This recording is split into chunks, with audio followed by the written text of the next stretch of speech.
अगला, समितियों की बात आ गई। समितियां क्यों गठित की जाती है? कुछ भी मुद्दा है, कुछ भी प्रोजेक्ट आया है, उस पर जांच पड़ताल करना, उसका एनालिसिस करना, कितनी फंडिंग देनी है, क्या देनी है, एक तरीके से कार्य को इजी बनाने के लिए हेल्प के पर्पज से इनको समय समय पर गठित किया जाता है, और जब वो कार्य हो जाता है तो इनको समाप्त कर दिया जाता है। ये दो प्रकार की होती हैं।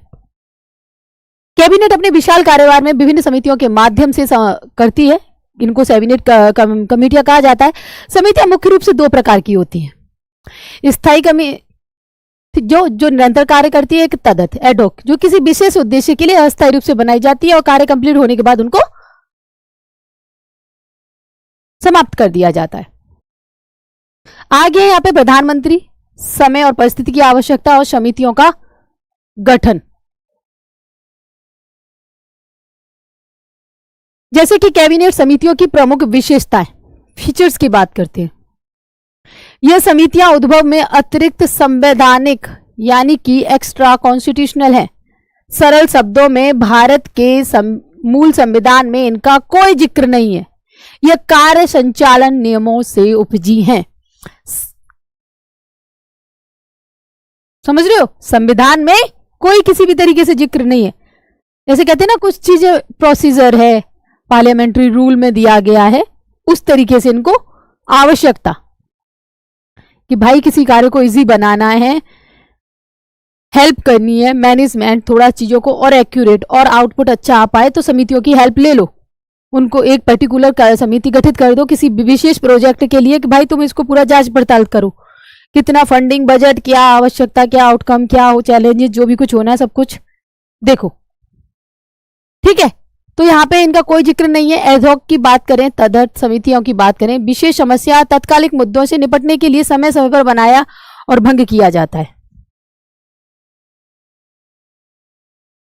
इन्हें प्रधानमंत्री द्वारा समय की मांग और तात्कालिक राजनीतिक परिस्थितियों के अनुसार स्टैब्लिश किया जाता है। मैंने क्या बोला कि समय की मांग, आवश्यकता होगी तो बनाया जाएगा। आगे इसमें सदस्यों की संख्या की बात कही जा रही है। इसमें सदस्य संख्या की बात की जा रही है, निश्चित नहीं होती है। यह आमतौर पर 3 से 8 तक हो सकती है। सामान्यतः इसमें केवल कैबिनेट स्तर के ही मंत्री शामिल होते हैं।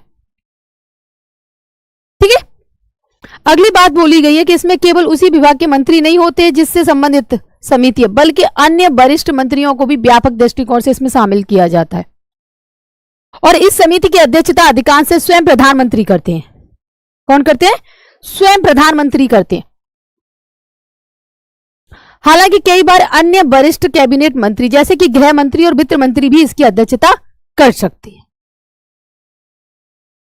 ठीक है, आगे प्रमुख कैबिनेट समितियों की अगर यहां बात करें, वर्तमान स्थिति अगर हम देखें, प्रेजेंट स्टेटस क्या है, उस पर अगर हम बात करें तो आप देखेंगे कि सबसे महत्वपूर्ण 4 कैबिनेट समितियां और उनके कार्य पूछ ली जाती हैं। लक्ष्मीकांत में सुविधा मेंशन है, ये हमारे पूरे नोट्स भी लक्ष्मीकांत से, तो इसके अलावा आपको कहीं अन्य जगह भटकने की आवश्यकता नहीं है। जितना आपको दे रहे हैं उसी पर टिके रहना, तो कोई रेडी कर लेना, कल्याण हो जाएगा आपका।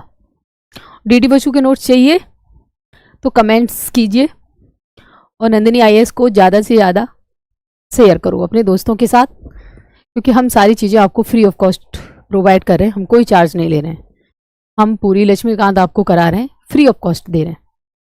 तो इतना तो आपका ही बनता है ताकि हम लोग कोई मोटिवेशन फील हो। इतना मेहनत कर रहे हैं ताकि मोटिवेशन फील कराने के लिए आप थोड़ा तो सहयोग कर सकते हो। ठीक है,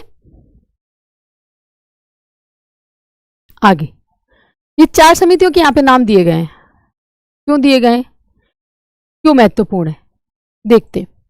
सबसे पहली बात ध्यान दें कि पहली 3 समितियों की अध्यक्षता प्रधानमंत्री स्वयं करते हैं, और अंतिम की बात करें तो आप देखेंगे कि अध्यक्षता गृह मंत्री करते हैं। इसीलिए नाम दिए गए हैं क्योंकि प्रधानमंत्री अध्यक्षता करते हैं। पूछ लिया जाता है कौन सी समिति की अध्यक्षता प्रधानमंत्री ही करते हैं, तो पहली है राजनीतिक मामलों की समिति। यह घरेलू और विदेशी मामलों से जुड़े सभी महत्वपूर्ण नीतिगत मुद्दों पर क्या है, निर्णय लेती है। आर्थिक मामलों की समिति, इकोनॉमिक अफेयर कमेटी, यह देश के आर्थिक क्षेत्र में सभी सरकारी गतिविधियों को निर्देश और समन्वित करती है।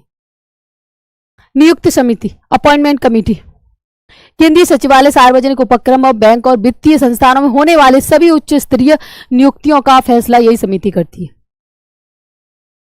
संसदीय मामलों की समिति, पार्लियामेंट्री अफेयर समिति, यह संसद में सरकारी कामकाज और विधायी प्रगति को देखरेख करती है।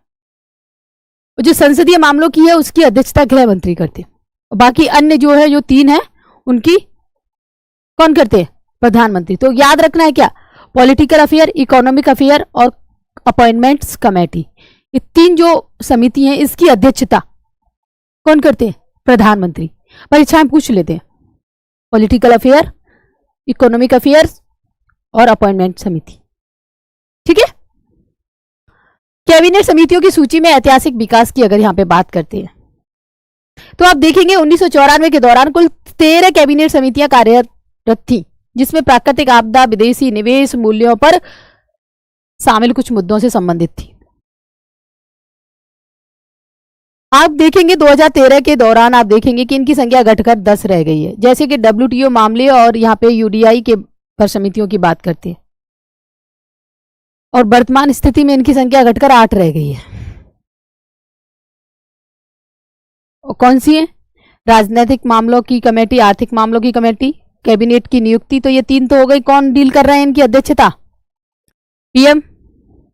और यहाँ पे सुरक्षा पर कैबिनेट समिति, और संसदीय मामलों की कैबिनेट समिति, आवास वाली समिति, निवेश विकास से संबंधित और रोजगार से संबंधित समिति। ठीक है।